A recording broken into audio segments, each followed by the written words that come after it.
जी हल्की हल्की बारिश हो रही है और फुल धुंध है। ठीक है, मरी होटल में 3 दिन स्टे करने के बाद अब हम निकल चले हैं आगे नथिया गली की तरफ। पहले हमने रुकना है अयूबिया, वहाँ खानसपुर है, चेयर लिफ्ट है। अयूबिया जो है ना वो असल में सदर अयूब ने वो जो है ना एरिया बनाया था, इसलिए उसका नाम अयूबिया इन्होंने रखा है। वहाँ 1-2 दिन स्टे करने के बाद फिर हम आगे निकलेंगे। फिलहाल तो फुल सर्दी वाला मौसम है, फॉग है और बारिश है और ठंड भी है काफ़ी ज़्यादा।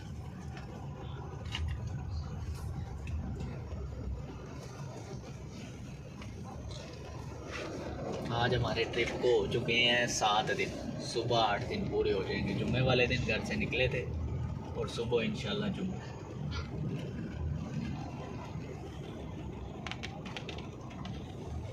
पहाड़ी पिंडी